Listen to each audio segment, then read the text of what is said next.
Welcome to the I Can't Do This podcast. I'm your host, Aaron Davis, and today I am with the one and only Brandon Mooney. What's up? Mooney plays baseball with me at Loyola in New Orleans. Tell me about yourself, Mooney. I'm Brandon Mooney. I'm from Madisonville, Louisiana. Went to Mandeville High. Spent 2 years at LSUE, played baseball there, finished up there, and transferred over here to Loyola. Now I'm here. Transferred to what year are you right now? Well, I mean, that's like all complicated because I think I'm a senior, but they say I'm a junior. So I've been in college for 4 years, and You're gonna come back next year? yeah, I'm gonna come back for a 5th year. Were you good in high school? I honestly don't know anything about your high school career. How was that? I mean, I was like good. I was very like respected by the people like that I played against constantly, like in the district. Like they knew who I was, but I wasn't like I didn't have any like scouts or anything. I didn't do great in like the prospect camps and all that. Because I never had like the greatest arm or like the highest exit velo in high school and like throw the hardest, whatever. But I was just a gamer. Like I would get after it in games, and Loyola saw that, and Eunice saw that, and I decided to go the JUCO route. See how that worked out, and then ended up at Loyola. You started in high school though. Yeah, I did. Oh, okay. I started all 4 years in high school, all district, all conference, all that. I was just making sure. Yeah, all that. So how'd you end up going JUCO? That was the only offer you had out of high Yeah, school? that was really the only Loyola and Eunice and Nunez. Those were only three, really anything I had out of high school. Then no D1s. I wanted to go to Southeastern. I kept trying to sneak my way in there, but that never happened. But, I'm happy where I'm at now. Grateful for what I got and having fun. So in JUCO, what you redshirted in JUCO? Yeah, so I redshirted my freshman year. That was the year that we won the Natty. That was a great team. That was one of the greatest ball clubs I've ever been a part of. I mean, you got guys like at LSU right now. You got Jack Merrifield. You got guys like Peyton Lejeune, Cole Romero played here.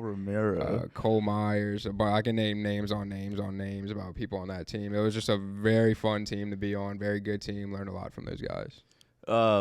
So you redshirted your freshman year, and were you there your sophomore year too? Yeah, I was there. So redshirted my freshman year, my true freshman year.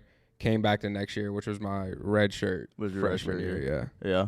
And after you got recruited by Coach K? Yeah. So what happened was I went there. I could have went back, but, I decided, it was time to move on from JUCO because, I redshirted my freshman year. So I had that extra year, but it was like I didn't want to spend 3 years in a JUCO, man. So I just kind of I had no looks from D1 still because, I didn't play the full year there. I only started like half of that year, and I just DH. I was dealing with, some my injuries and stuff. I had a bad hip. I had that disease I found out about, but it's all good. So that was tough because, I couldn't really play the field how I wanted to because, I played the field really well in high school. That's kind of what I prided myself on was, like, fielding. Like, I could always hit, but I was like, I love fielding. I like showing what I can do in the field, but it was like when I was at Eunice, I couldn't do that, man. Like, my right leg, from my hip down to my ankle was just shot. So literally all I can do is just swing a bat and give a 70% jog on a good day to 70%. Or hopefully it went over the fence so I could just jog around all the bases. You didn't hit any home runs in JUCO. I had two. Half a season. Yeah. Played about 30 games, had 2 home runs. So. Wow. Yeah. And I went JUCO too, which you know that. Yeah, I know that. And I also redshirted my freshman year. It's crazy, man. And I thought I was done playing. Like after JUCO, if you don't like perform good or like at the highest level in JUCO, it's like tough to get to a good school after that. Well, it is too, because you got things like the transfer portal, which I know that a lot of JUCO guys do not like that because it makes it hard for you to get into D1. Because, like, you get guys who are transferring from, these smaller D1s into these bigger D1s. So it's like guys are going to D1s kind of using it as, like, a JUCO. So I think, like, but there are guys who do it very well who are able to break into that. They started JUCO. They worked their way up. You know, Yeah. there are definitely D1 coaches who love JUCO guys. You know, you hear that all the time. Because, I mean, I think it does. There's different breeds out there in JUCO. Like, JUCO ball players are different breeds. Yeah. Because I went to Grayson, which is in Texas, and that was – I probably got exposed to, like, the best baseball I've ever seen in my life. Oh, yeah, definitely. It's crazy. And the people that started at that school, they either got drafted or they went to a big D1 school. That was in Texas, not that school. Yeah. Texas JUCOs are another thing. Like those are insane. It's crazy. We would have scouts come to our practices and watch us. Damn. Like major league scouts come and watch us practice to see who they could pick up. We didn't have two. I mean, I think we had like one show day, or we had, you know, we'd have show days and stuff where like D1 and a couple, because we had a couple guy prospects like on our team, like a couple guys who definitely could. They had the intangibles too.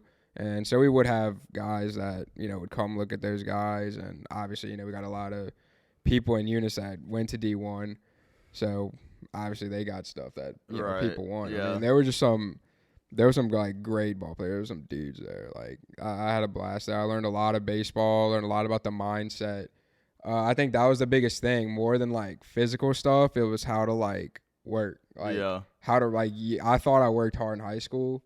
Fuck no, I didn't. Like, dude, you go to JUCO, that is work right there. Like they will teach you how to get through shit that you're like, dude, there's no way I can do this. Like I'm gonna pass out. I'm gonna die before I finish this. And then you do it and you're like, dude, I did that. Like I could do that again. Like you get that, especially with the guys around you, because all it takes is like the people around you see that they can do it. Like, so at Eunice it was a big thing. Like, go through hell with a person, that person becomes your brother. Right. Like, once you go through something where you're just like, you're sweating, you're on the verge of puking up everything you ate, like ever, and you look over and that dude's going through the same thing you're going through, and you just kind of look over and you're just like, there's just like a bond that's like, it's unbreakable. It's just a great thing to go through. And I suggest, you know, like I would highly suggest anybody go through JUCO. Like if you don't have like every intangible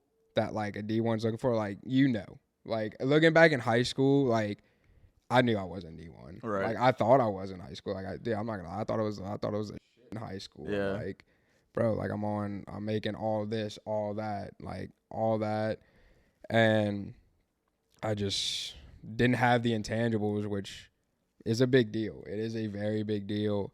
In D1, it's necessities. You got to work hard, but you also got to have those intangibles that, you know, you can't teach to people. Run hard, throw hard, hit the ball far.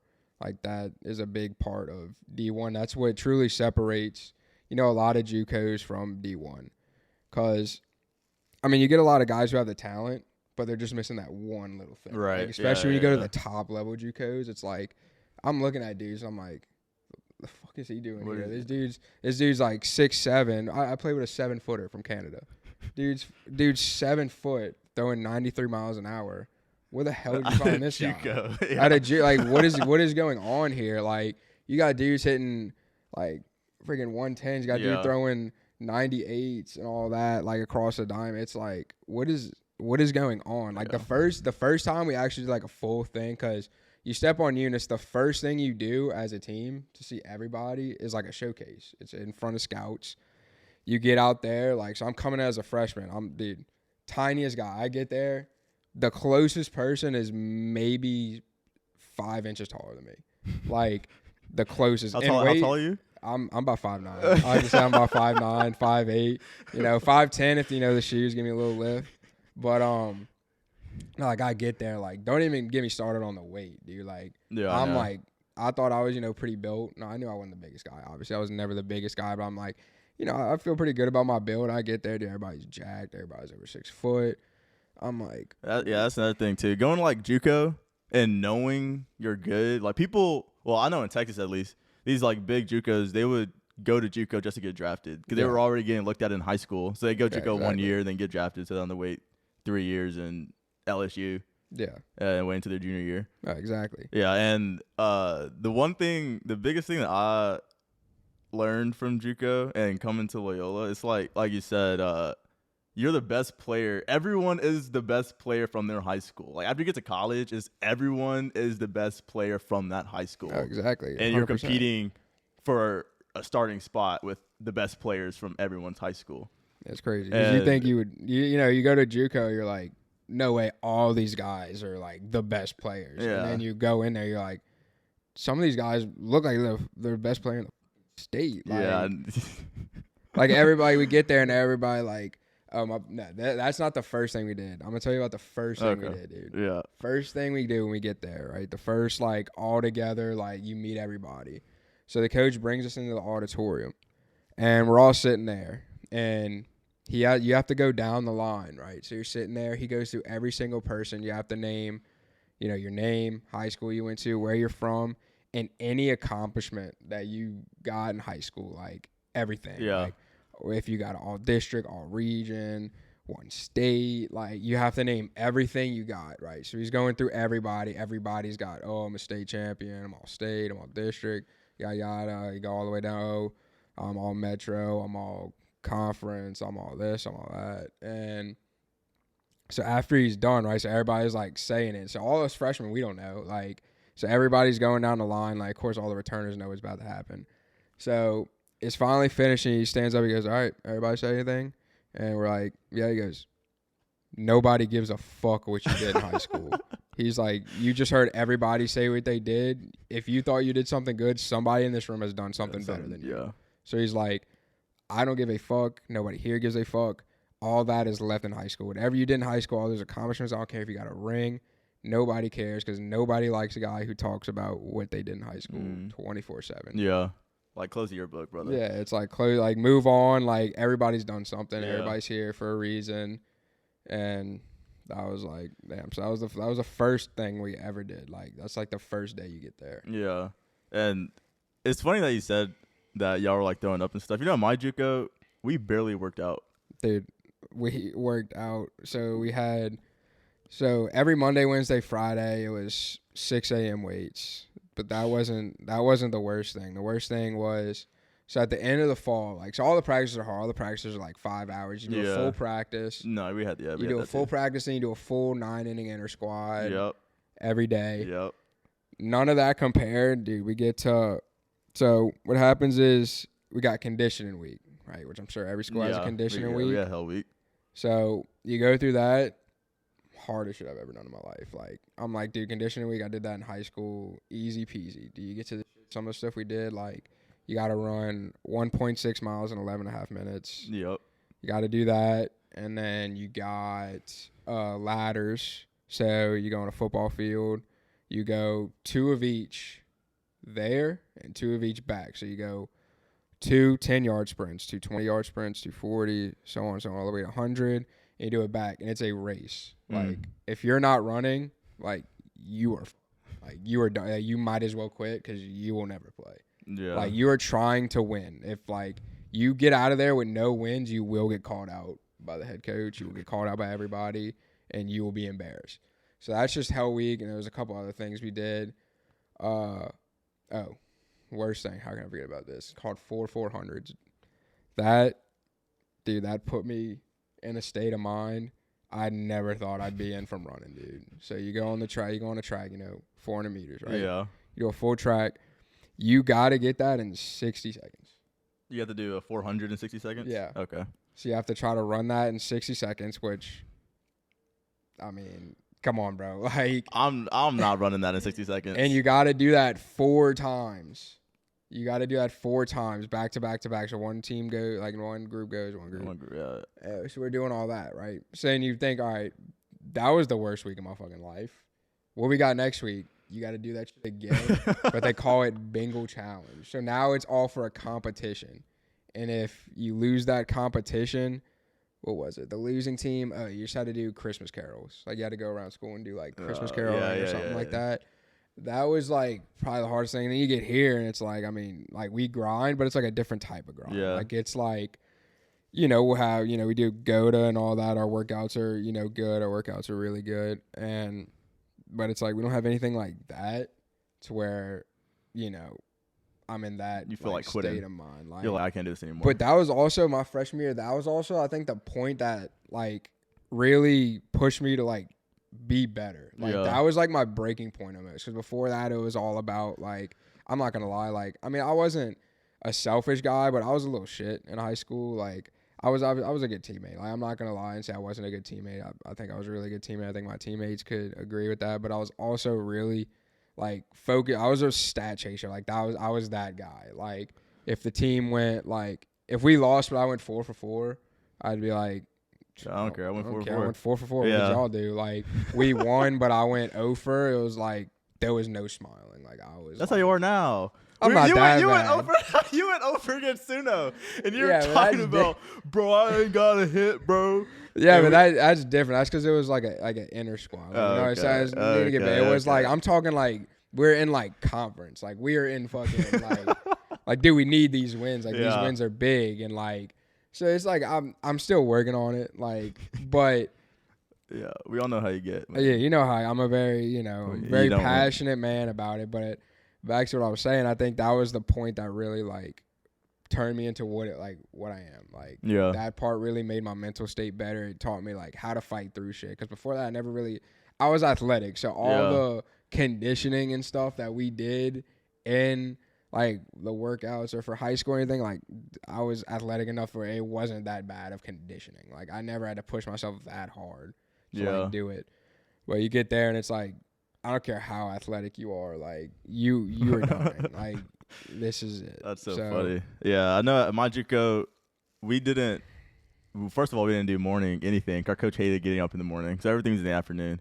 We only went to class on Tuesdays and Thursdays, and everything else is baseball. But we just like inter-squad every day, and we never like really worked out. We might have like worked out for a week or two, and then did hell week after that. But like continuously working out, no. And then, so I was trying to put on weight in JUCO too. My coach knew this.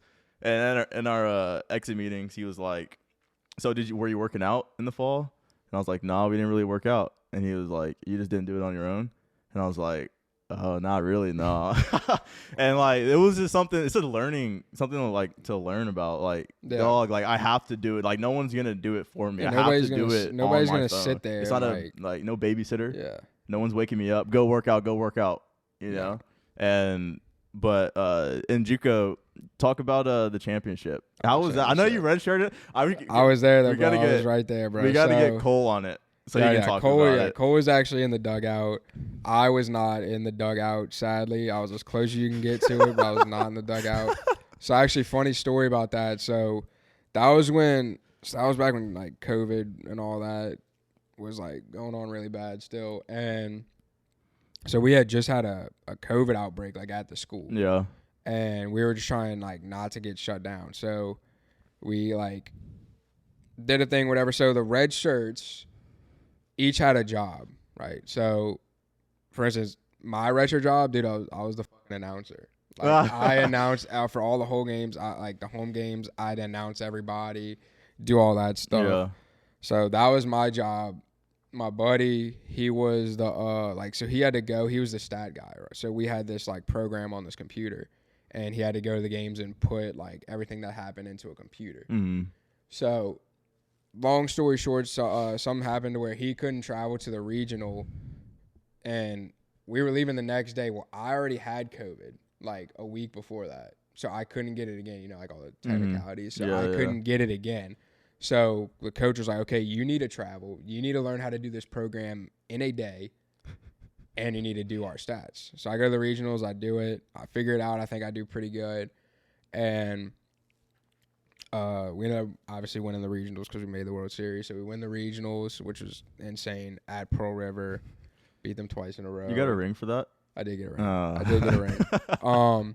So, yeah, we ended up winning that regional. And then we go to the World Series, and again, I'm the stat guy because the other guy who did it couldn't. So what they do is, this is what's like crazy. Is like I'm sitting here, like, I was just happy to be there, bro. Like I did not care that I was like anything. I was like, dude, this is awesome. This is a great experience. Like, of course, all the guys are like awesome, so they're not like, oh, he's a little red shirt. Like, they're like out there like Like Cole and all, every time he went hit, like I'm grinding with him. Like they want me to like succeed. Right. They're like, I want this guy to play. Like this guy, like he's a hard worker, he's a grinder. He redshirted. He got told that, and he's still here. He's still doing everything for us. Like he's here. Like that's how you like earn respect in that way. So they obviously they're happy I'm going. So we go, and there's some of the guys who played the whole year, like didn't play the whole year, but they were like in the dugout. Because you can only have so many people in the dugout in Enid. Yeah. So, like, there were 2 guys who, like, who played the whole year, dressed out the whole year. You know, they played a little bit. They couldn't dress out. They had to sit outside with us. So, what we do is we had, like, a section of us, the red shirts, the people who were hurt, and, like, the other, like, guys who couldn't dress out or anything.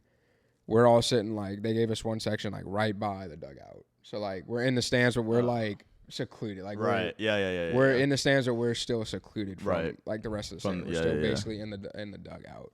So, we're in there, dude. I remember we're at the end of the game, whatever. We're down to 2 strikes.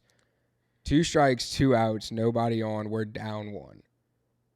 So, if we don't score here, y'all lose. We lose. Yeah. And so the dude strikes out. Yeah. Hunter Tab strikes out. Drop 3rd strike. Sprints his ass off to first base. He gets beamed in the head with the ball. The ball goes in the right field. He gets a triple. He gets a triple. We're like, holy shit, we got life. We got life. And next guy comes up, 2 strikes again, down 0-2. 2 strikes. Bink, single into the right field. We tied up. Everybody's going insane. Oh my gosh. Like we thought it was over. Everybody's going insane. We ended up, scoring that run, like scoring another run. We ended up winning the game. Yeah. So we ended up winning it, and like it was we jumped the like field, like to have the security guard right there. Like there's little kids behind us trying to like follow us in. Yeah. We're in that bit. We win the thing. We're in that fucking dog pile. Right. So like little kids behind us trying to get in or whatever. Security guard's like, no, only these guys right here can go. And yeah, I started like it was even. I wasn't even in the dugout, and that was an unreal feeling. It was unreal. Like I was just to know that I was like part of that. That's so crazy. Yeah, it was a great feeling. I've never been. I didn't win any rings in high school. I haven't won any rings in college. Not even close in high school. I'm trying to get one. I'm trying to get one in Loyola this year. It's my last year, man. Shit, I think we all are. We have to. We've been so close, bro. Because you weren't with us. You got here last year, huh? Yeah. We went to the championship in the regional the year before that, and we lost on a walk-off home run. It was 7-7 in extra innings, lost an extra on a home run like that. That's tough. And the atmosphere in postseason baseball is so much different than it is in regular season because anything can happen. It's unmatched. Literally anything can happen. Not like you said, drop 3rd strike. Anything can happen. Anything can happen. It's just like it doesn't matter what level you're at, dude. Like obviously, yeah, playing in front of thousands of people, tens of thousands of people is definitely insane. You're at D1, like at like LSU or something like that. But, like, it's just, like, the feeling is still crazy even at JUCO and stuff when there's just maybe 1,000 people in the stands. Like, it's still just – it doesn't matter, like, how – at that point, it doesn't matter how many people are in the stands or anything. Like, just to know you're going to – like, you're trying to win something, like, represent your school. You're trying to bring something back home.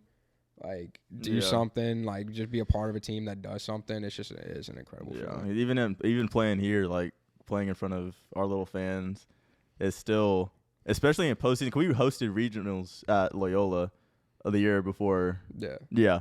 And I mean, there was a lot of people there, but it was it was nothing like going to the JUCO World Series or going to Idaho, wherever we go. Right. But it was still like, dog, like the energy is there. Like, honestly, you would think that the fans will like get to you, but I don't even pay attention to what's outside. Dude, I think it makes you play better. Like, obviously, like, you get to a certain point and, like, some people either play better with that kind of pressure or they play worse. And I think the older you get, the ones who don't play good under that pressure, they kind of weed out. Yeah. It's like when you're at a certain level, you're like, okay, everybody here, that's one thing they can do is play, like, with, like, the people. With eyes on them. With eyes on them. Yeah.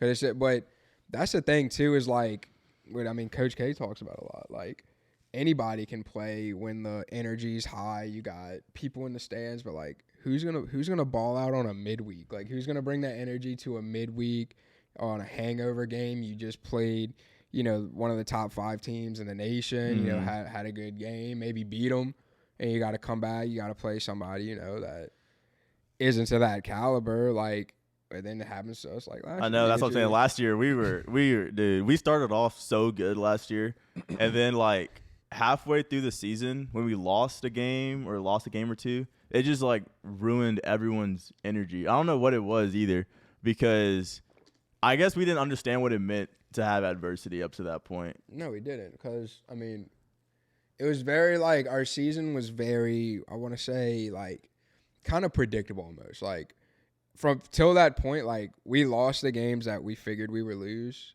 and we won the games we thought we would win. Yeah. So it was very like, oh, we felt like we can win this game. We won it. We won. We were like, we play. I think the big thing was that when we played in Southeastern, not in Southeastern, we played Southeastern Florida, not SLU in Hammond.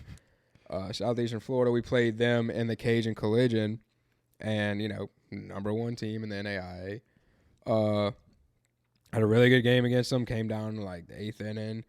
They hit a little bomb that goes over a fence that's 300 feet dead center, and lose the game that way. But I mean, it's just like that. The next day we came out dead. Like we lost to a team that was nowhere near the talent that they had. Yeah. So you see it all the time in sports. Like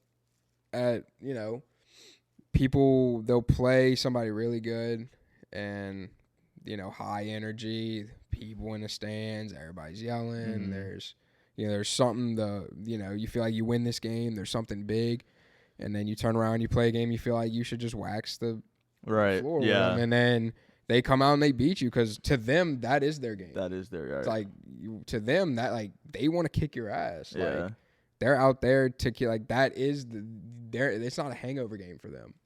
To them that is the game. The game you just played last night. That is their game. Like, they're playing that right now. And, if you come out flat, you come out, too cocky, too confident, like, oh, this team's not good, we're going to walk all over them. Yeah. You sometimes. I mean, sometimes, sometimes it works for teams. Some teams are just so talented that, they can think like that and they'll never get beat. I don't think, obviously it's no secret. We didn't have that type of talent last year. I think we had a lot of talent. I think we had talent to where if we did a couple things go different, we have a different mindset on a couple things, I think we could have done something great. Like, I think we had a very good team, very great offense.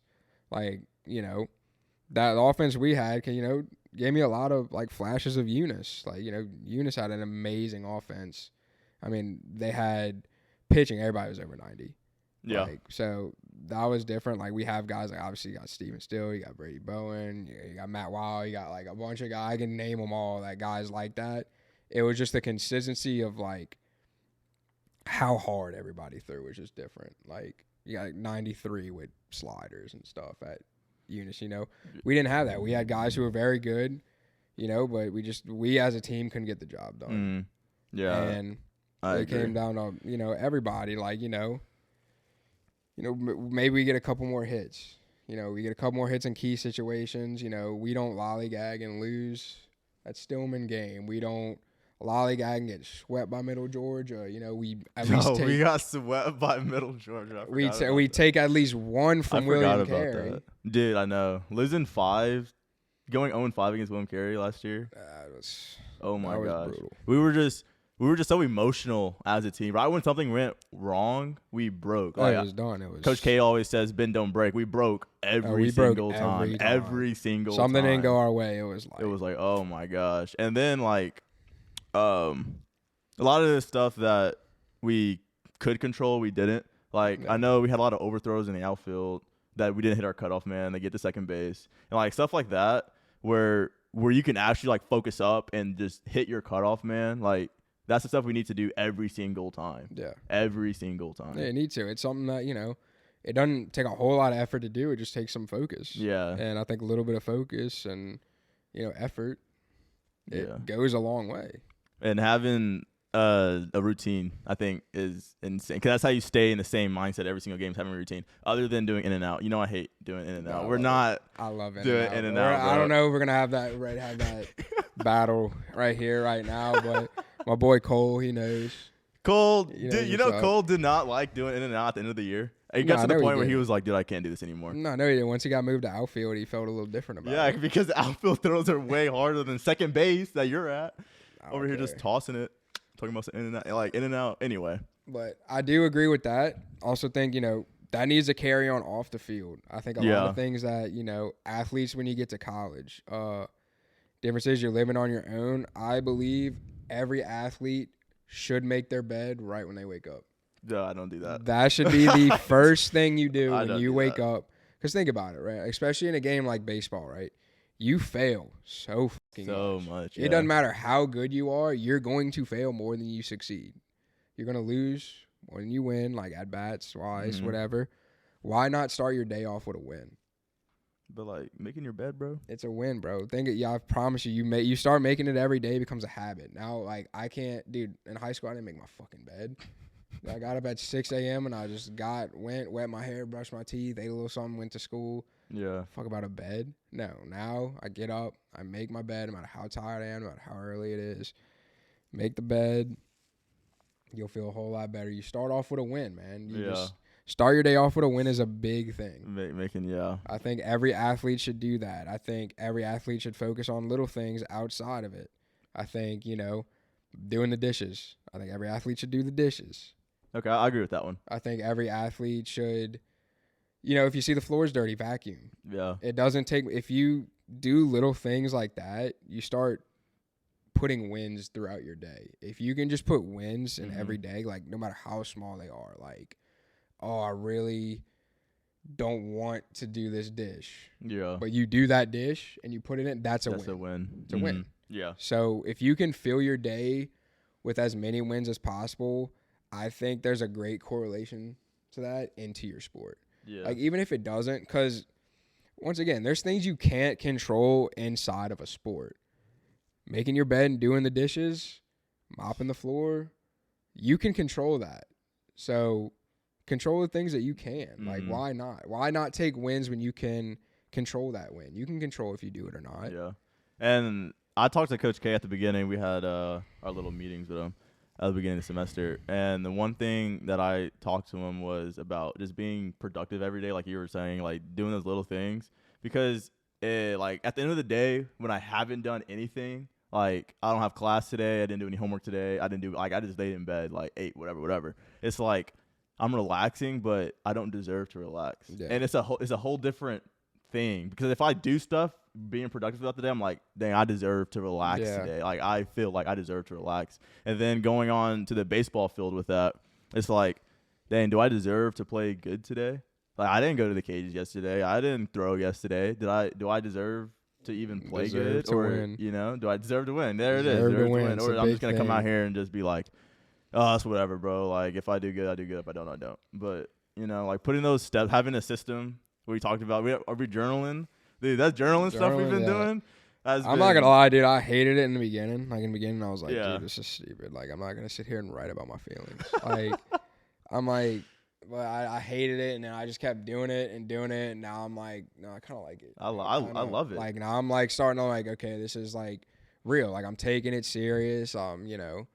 Doing it. He says, actually think about what you're writing. I think what helped me out a lot too is in the beginning I was writing like physical goals. Right. I was writing like get X amount of hits, get 2 hits, get a perfect round in BP. You can't control that. And then I started changing it to being like, if you fail, handle it like this. Right. Like, because that's a big thing for me. Like, Oh, we know. Y'all know. Like, podcast about it too. I got a little bit of attitude. I'm a little bit of a hothead. I hate failing. I hate losing. Hate it with a passion. I hate losing more than I like to win. Yeah. That's how much I hate losing. And, I just feel like I get mad when I feel like I didn't help like anybody. That's what I don't get mad about, because it's like, oh, my stats are gonna go down. I don't give a fuck. I don't care, bro. I really, like, people can believe me or not, I don't care about my stats. I don't look at that. It's last year. I know we're gonna get to that a little later. Last year was a little hard to like get away from the stats because I was being reminded. Yeah, all the time. Every day, everybody's like, I mean, you had my teammates. You get family members. You get people that are reminding you, hey, you're so close to breaking it. You're so close to breaking it. You just got a few more. Like, I didn't know I was about to break the record until someone brought it up. Until somebody brought it up. Yeah. I had no idea. Like, someone was like, you're like 8 hits away. Yeah. I had no fucking clue. So, like, I always, I think about that, too, because these athletes that are playing at big D1 schools, SEC schools, or even, like, the pros, like, they have people constantly reminding them every day how they are as a player. Like, on social media, it's, you're trash. Like, what are you doing on this team? We need to trade you. Da-da-da-da. Or you're good. Like, you're about to break a record. Don't screw it up. Yeah. And I don't understand how they deal with that. I wouldn't know how to. No, I mean, it's definitely, that's where, I mean, I definitely give props to those guys. Like, dude, that is fucking tough, dude. Like, I thought it was tough just being reminded of the stat, like having to be like, oh, just don't think about it, which, I was able to, I had a little bit of trouble at first. Yeah. I was like, oh shit, I'm 8 away. And then I was able to, get that out of my mind, but like, they're constantly reminded, like they're on TV, bro. Yeah. Like, you can go watch film on fucking ESPN of how you played. Yeah. Like, that is fucking nuts. You got the whole world. There's people you have no clue who are fans of yours.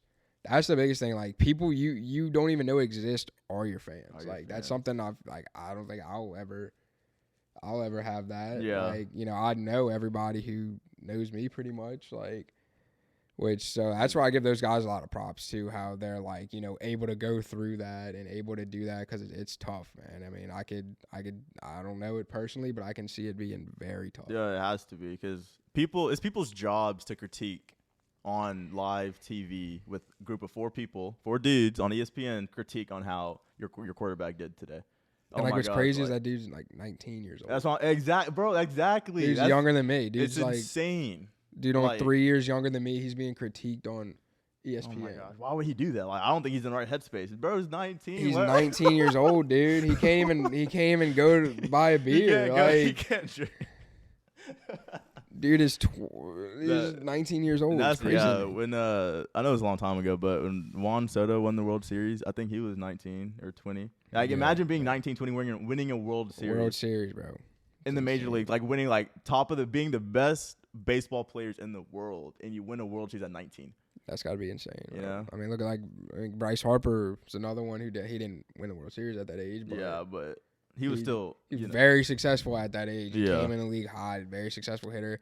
Got a lot of hate right off the bat because of how he was, just the type of dude he was, the type of swagger he had, like just what he brought to the game, the emotion he played with, the fire. Like, a lot of people didn't know how to handle that at the time, but he was a young guy. He was, that was how he played, and he stuck to it, which he did. That's what I love about like him. That's what I look to that. Like, that dude came in, he was 19 years old, did not give a fuck about what anybody said on television in front of millions of people watching. He did what he wanted to do, and he did it his way. Every single time. Yeah, that's why he gets a lot of hate, but that's why he gets a lot of respect too, because everyone's like, why is he playing like that? And it's like, why do you have to play a certain way to make people be happy, Yeah, the thing is like, at the end of the day, it's a job, man. At the end of the day, being a professional, right? It's a fucking job. It's a job. I mean, if you figure out a way to get the job done, it doesn't matter. You got the job done. You got paid. He got his bonuses, whatever. Like, he found a way to get the job done, which, in the end of the day, that's what it is. It's a job. Crazy. Transferring into Loyola, we're at Loyola now, and talk about how different the coaching styles is from JUCO and now. Because I know it has to be. It was different for me. Yeah, it's totally different, bro. Totally different. I mean, at Eunice, I would, it was more, you're on your ass 24/7. Like, dude, I barely even spoke to my coach. Like, really? I barely even spoke to the head coach. Like, I don't. How many coaches y'all had? Let's see, we had Coach Willis, Coach Vaz, Coach Hodges.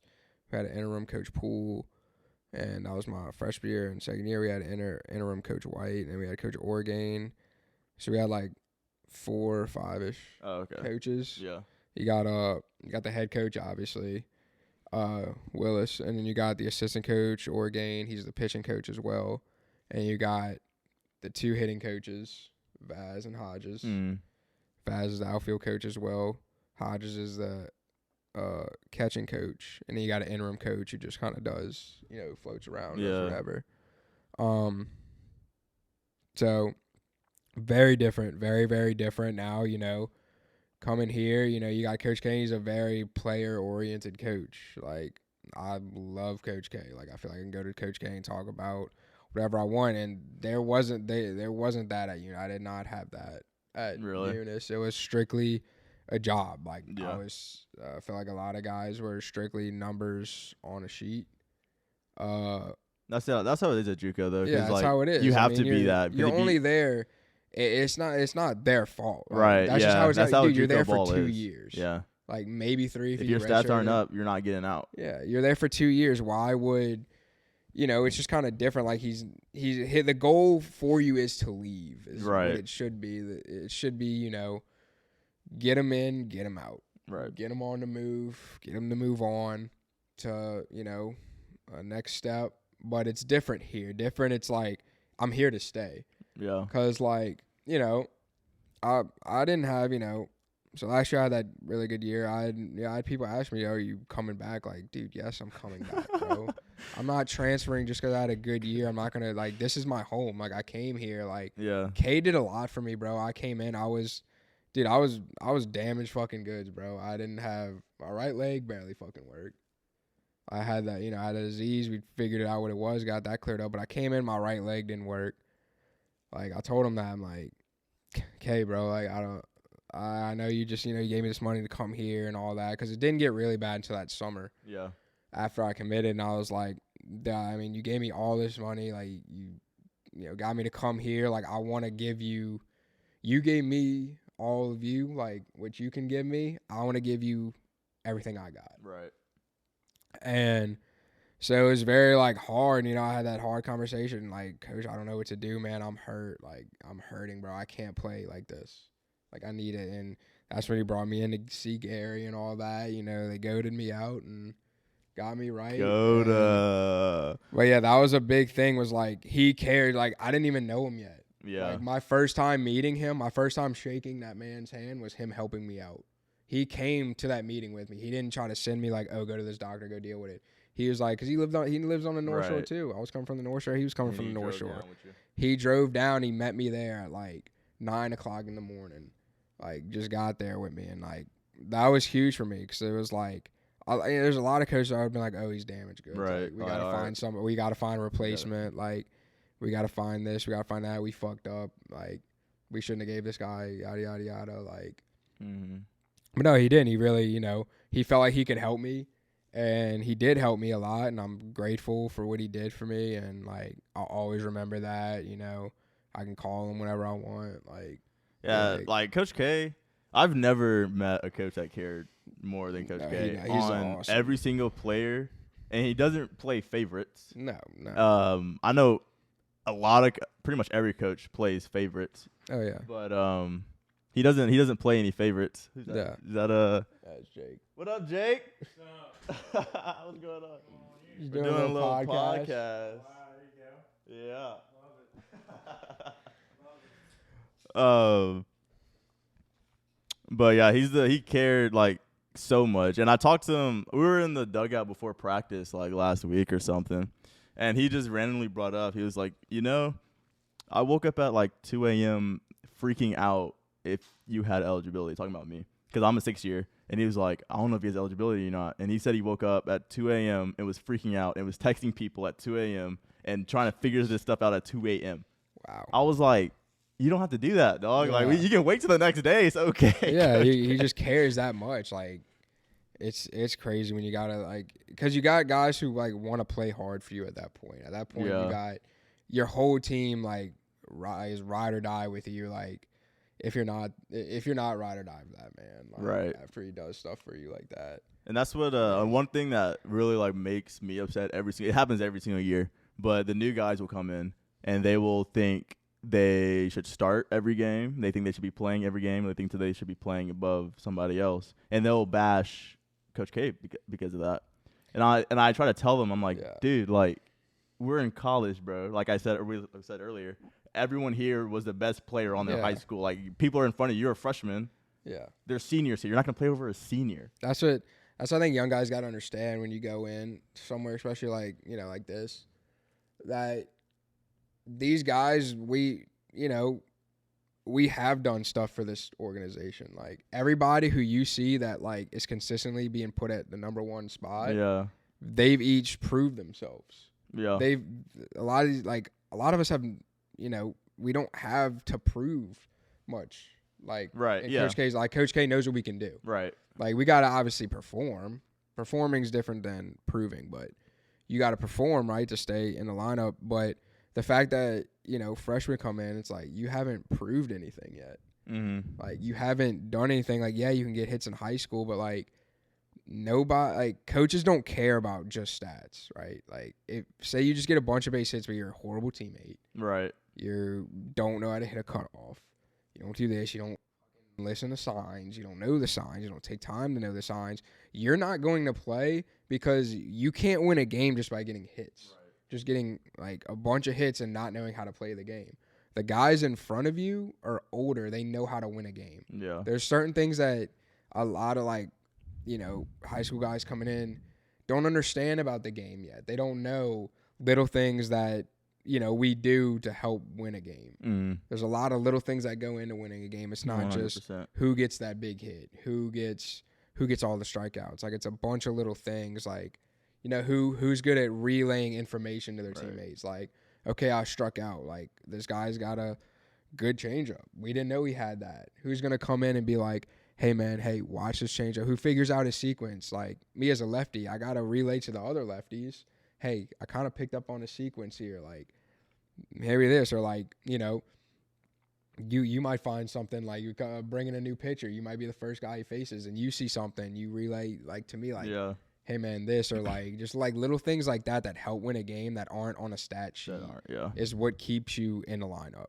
I agree. I 100% agree with that. Yeah. And a lot of young guys don't realize that until they get older. Yeah. I know I didn't when I was younger. I didn't. I had no clue. It's so funny because I'm older now, and I'm telling the freshmen, like, when you get older, you're going to do the same thing I'm doing to you right now. Yeah. And it's like, dog, like, that's crazy to me. Yeah, like, no one ever listened. They don't. Everybody does it, dude. If you're not a freshman who came in and didn't think you're going to play, that's just, you're an anomaly. Like, I'm pretty sure every freshman goes in anywhere thinking they are going to play. Yeah. Thinking they are going to start. Like, that's just human nature. But, there's no reason to, bash a coach about it. I think, a lot of guys are taught, point the finger, try to transfer blame off to somebody else. Yeah. It's really hard to be like, maybe let me look in the mirror. I'm not doing something right to be on the field. It's like the coach's fault. Right.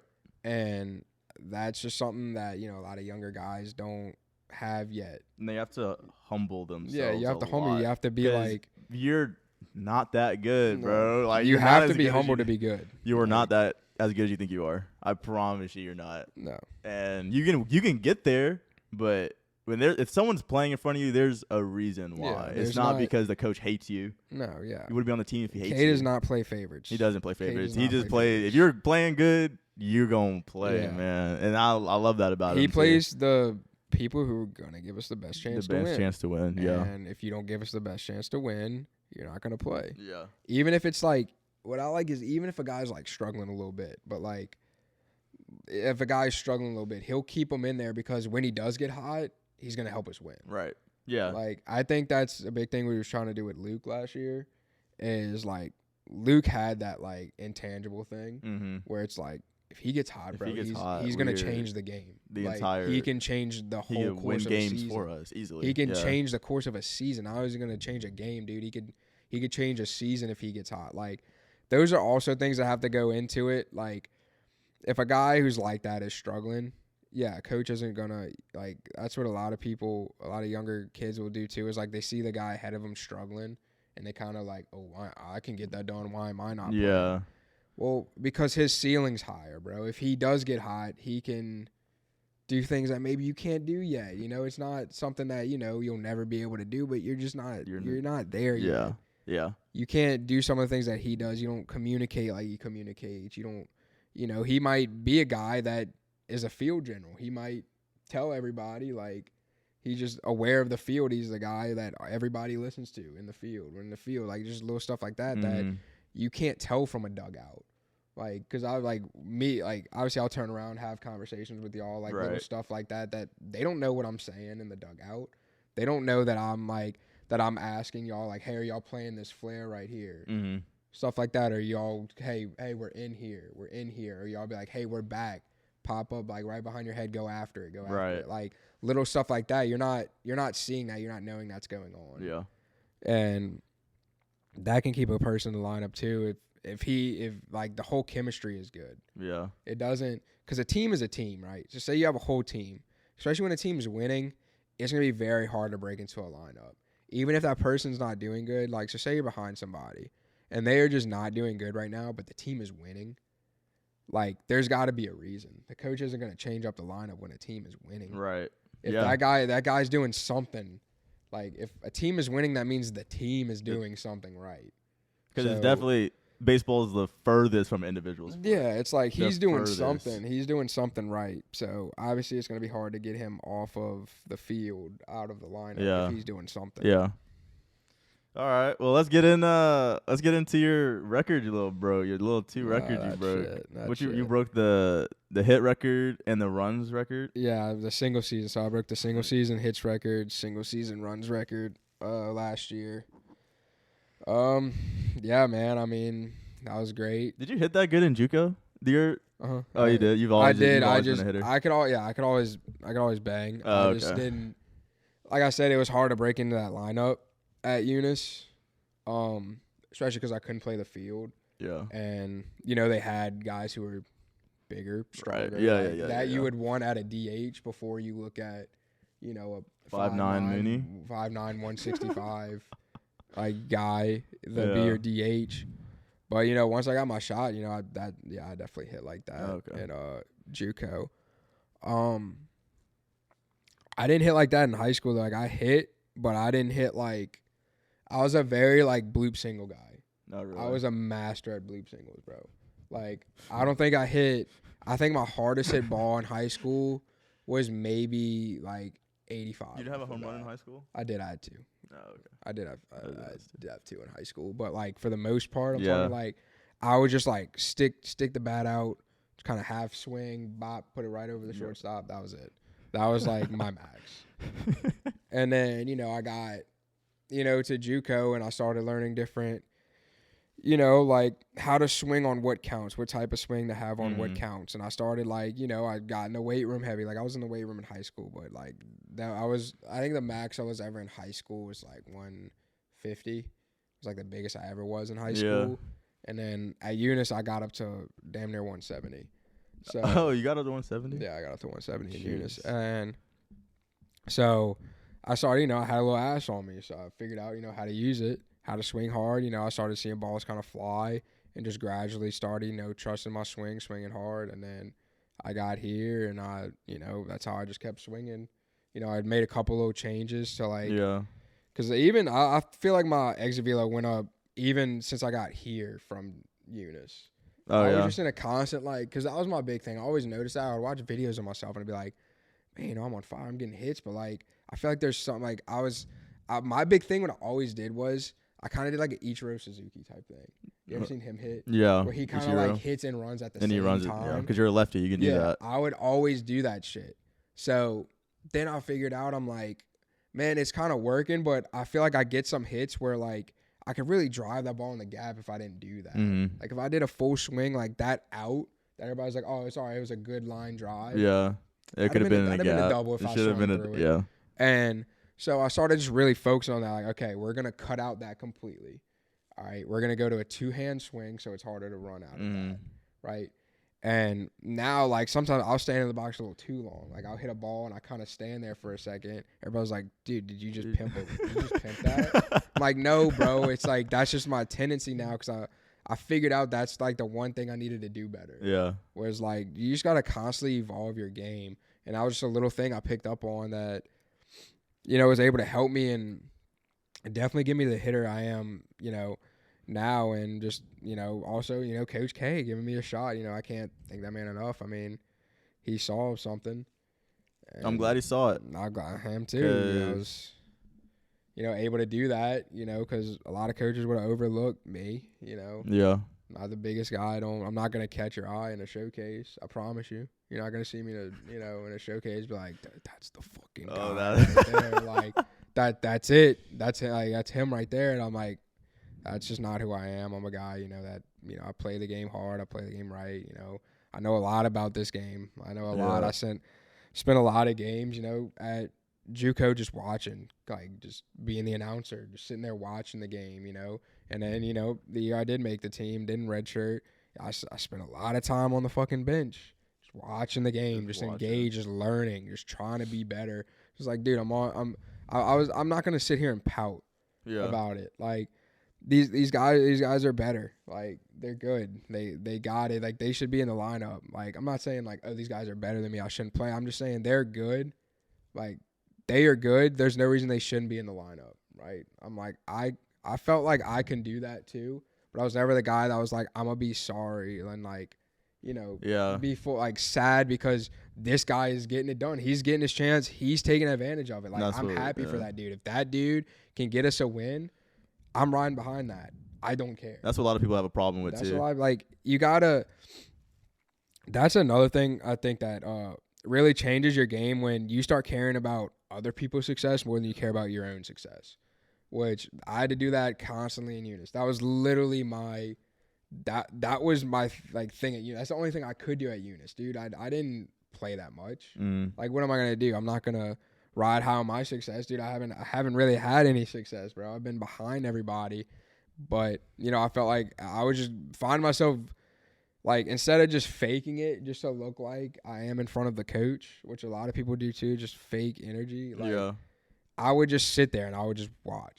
Like, I would just genuinely not even say anything, but I would be happy for that person. Like, I wouldn't have to, like, be like, oh, yeah, like, try to be the loudest guy. But, like, when I, like, deep down was like, I'm actually happy that that person is succeeding. That is awesome. Like, that guy deserves it. He deserves the fucking win.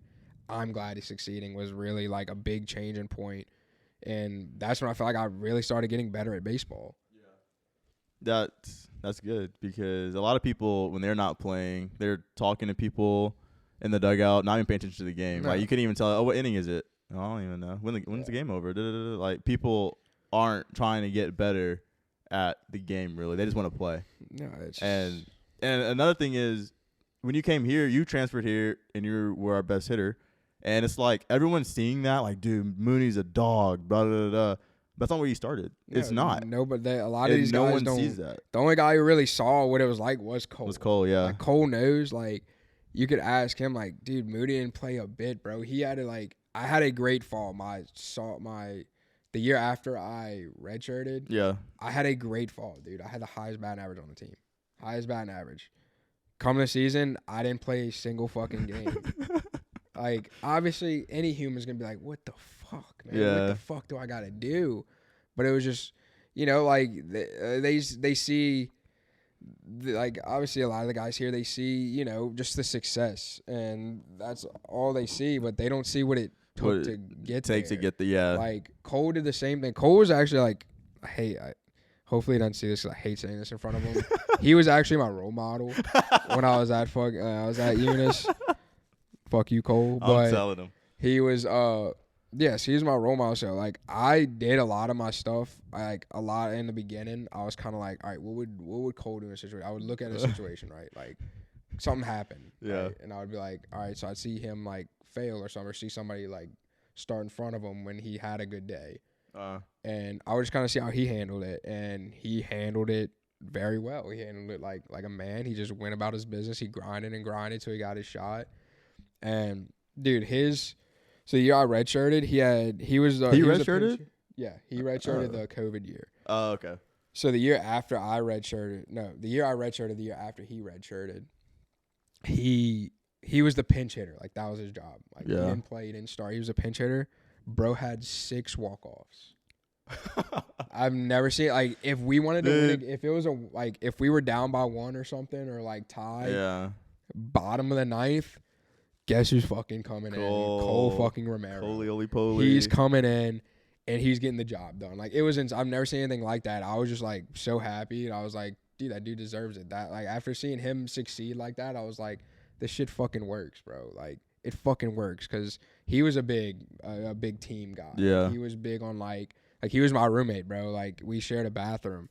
Like, he was big on that. Like, I was a little shit. I mean, you could ask him. Like, I wasn't the best roommate at first. But, like, he still tried to, like, help me out. Like, try to help me out, try to show me, and, you know, just kind of, like, instead of just blowing me off, he'd be like, oh, this little fuck, he's never going to get it. Like, anytime he'd go hit, hey, man, come hit with us. Hey, do this. Like, hey. No, that's cool.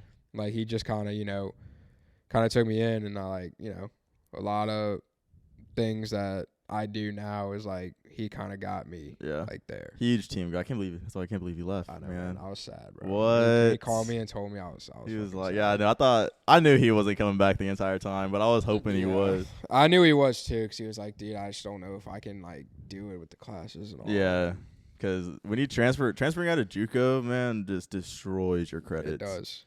That's why I'm in grad school now. That's why I'm a junior again. Yeah, that's why I graduated last year. It was my 5th year last year. It took me 5 years to graduate because of JUCO, and now I'm getting my grad. I can't believe I'm still playing.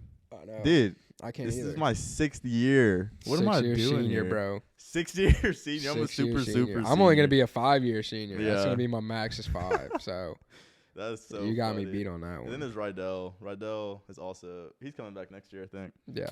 That dude's way too old too. But that's good though. I'm glad you got to experience all that because you can definitely teach that to your kids when you have kids and like other people around you. Like, bro, y'all need to listen to fucking Aaron, bro. Aaron's what, like fucking 28 years old?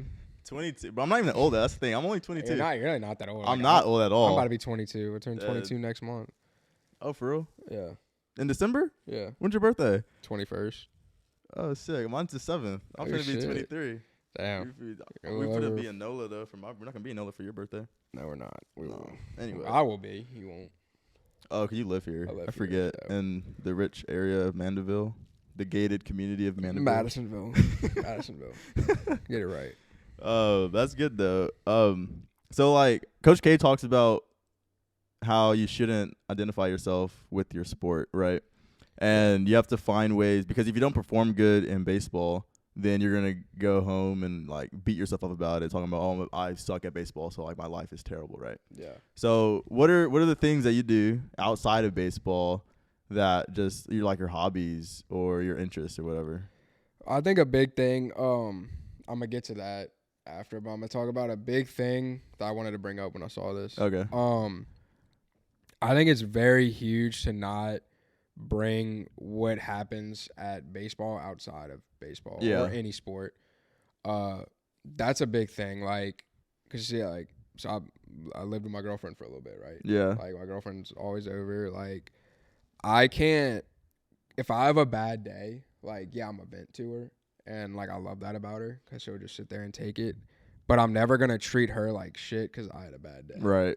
Like, that's just the most like not right thing you can do. Like, same with my parents, which that took me a while because, dude, in high school, like if I had a bad game, like I'm really like, don't fucking talk to me. Mom. Yeah. Like, oh, Mama, you came here like an hour away just to watch me. I had a bad game. Like, I'm sorry, like whatever. Like, that was a big thing. Like, now I look back and I'm like, God, I hate that. Like, cause I'll still vent to him. Right. But it's different cause like venting's one thing, but it's very good to vent. I'm a big believer in like exerting anger quickly and getting it over with. So as you can tell, obviously, when So like that, I never throw my bat in the trash can. Sorry, that was somebody else. That was 2 years ago. Sorry. But like, yeah, I am a big believer in like when I do get out, like it'll be like a quick fuck, yeah, like that. But like I think I also do a good job now after I got called out last year. I try not to bring it into the field. I try not to bring like hitting into the field and fielding into hitting. Right. And I don't try to bring what's going on in baseball outside of baseball, and what's going on outside of baseball into baseball. Yeah.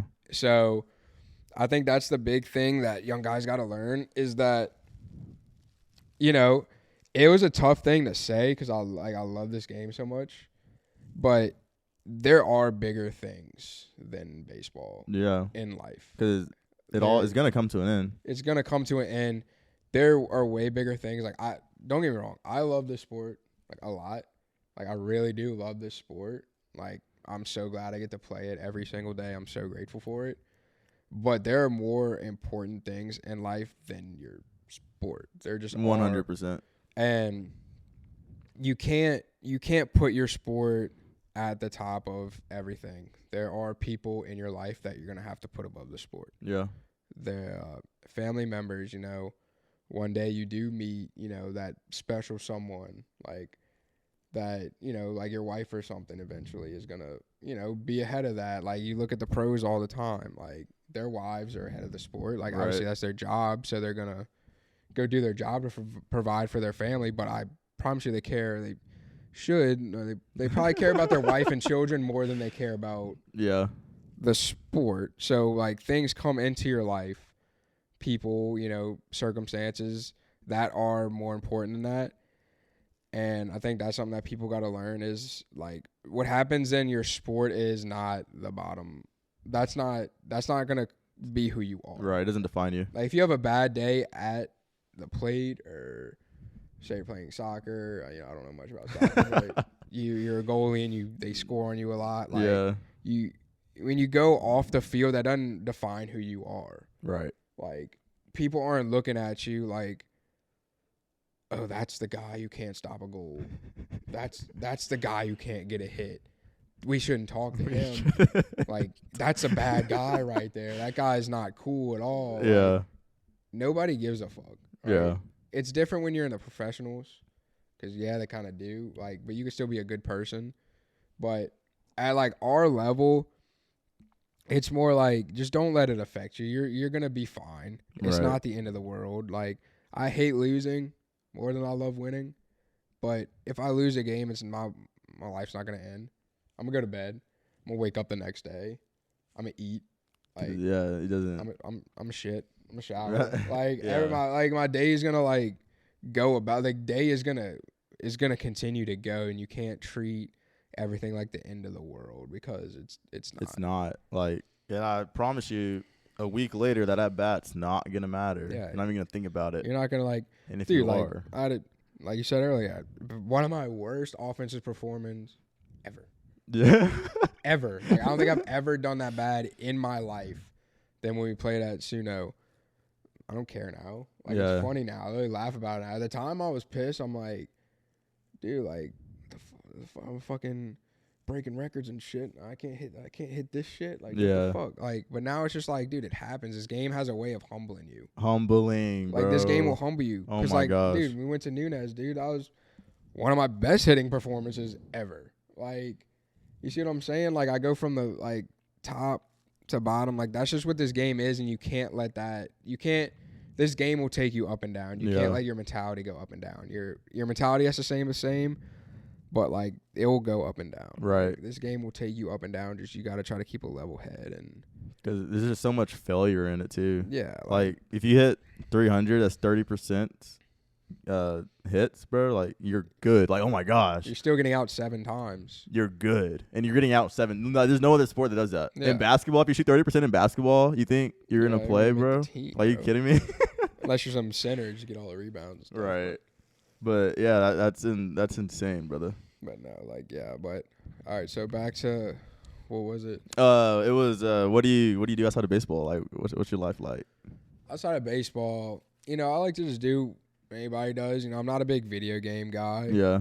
So I don't really play a whole lot of video games. I like to, go out, spend time with my girlfriend or do what any normal college guy does. I like to go to football games. I like to go tailgate. You went to LSU with us this year? I went for. You did. You sat next to me actually. You went. You only went once though, huh? Yeah, I was the only time. I think I'm going this weekend. Too. Are you? It's a Florida game. I'm supposed to be. It's sold out. I can't get a ticket.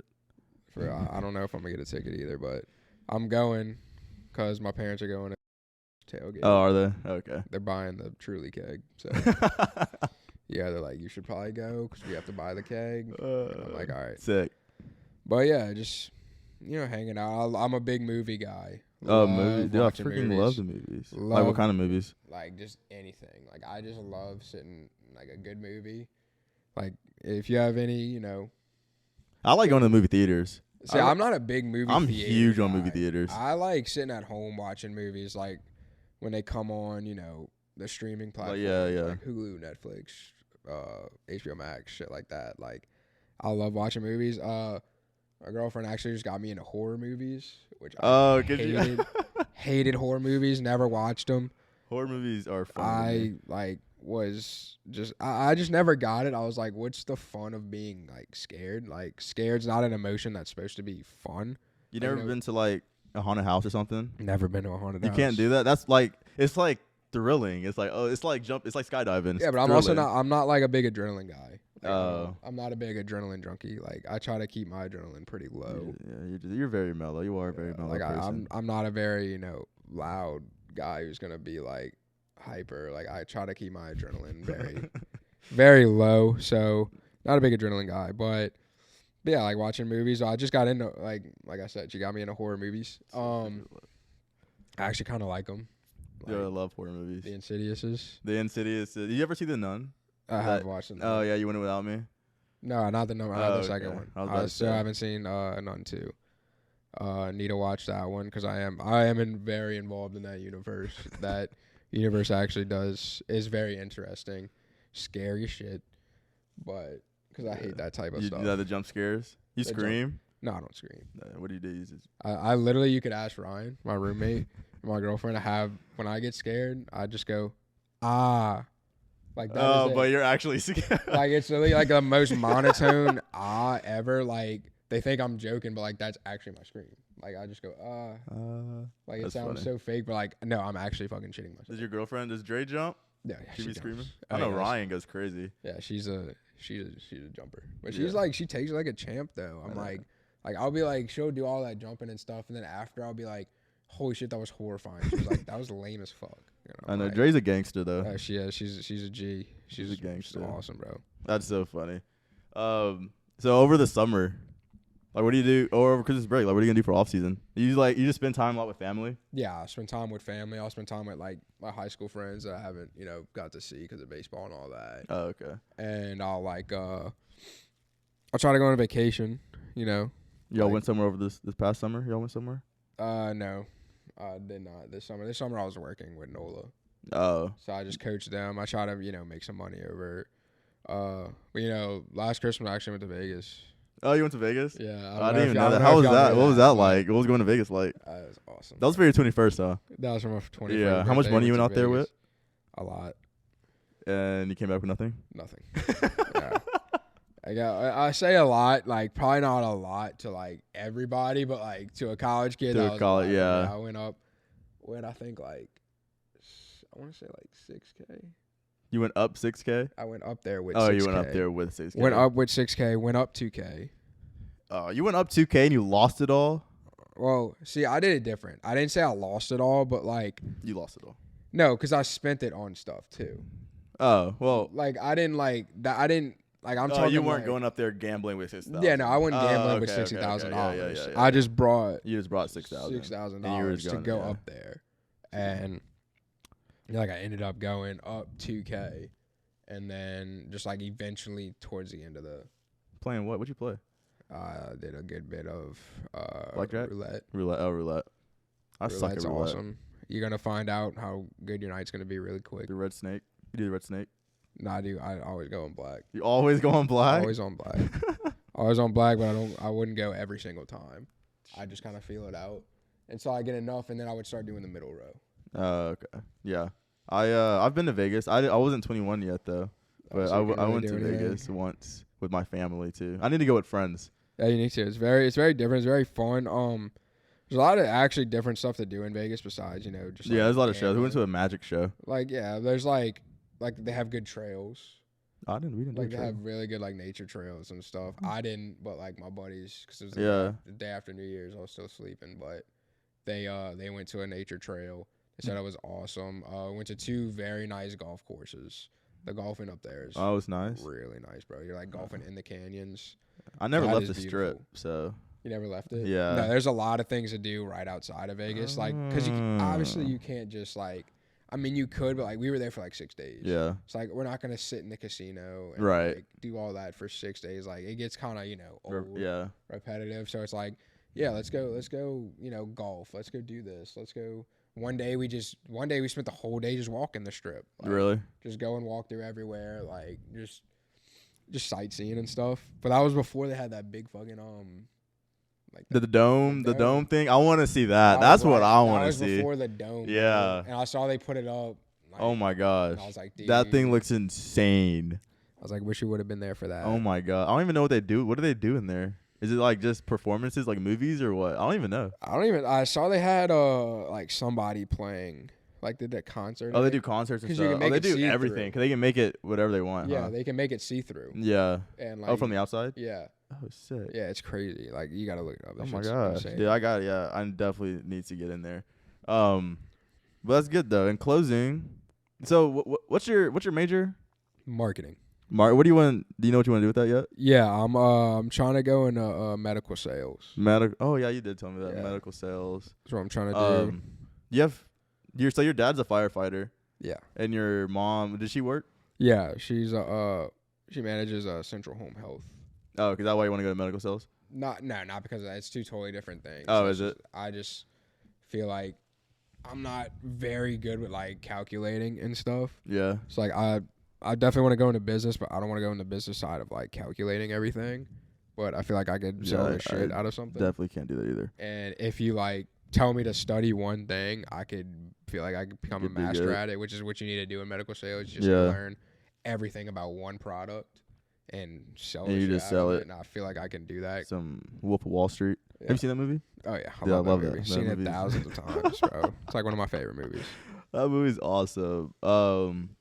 Well, thank you for coming on the podcast, dog. No problem. Thank you for having me. You're the first one to hop on. I am. Wow, that's insane. I'm gonna get Kaysen and some basketball guys later, but that's good. You're the first one. How was it? It was good. I liked it. Yeah, liked it a lot. It's not my first podcast, but oh yeah, he's famous, guys. Forgot he does. He's good at baseball, so everyone wants him on the podcast. Not my first podcast. He got healed. Definitely my first one with him. But yeah, I enjoyed it a lot. Being my first time doing something like this. You did very good. Like I couldn't tell. Like obviously I knew. Yeah. Because you told me, but like if I didn't know, I wouldn't have been able to tell. That's awesome. But yeah, I hope you enjoyed this episode of the I Can't Do This podcast with Brandon Mooney, and follow on all social medias and comment and share. So I'll see y'all next episode.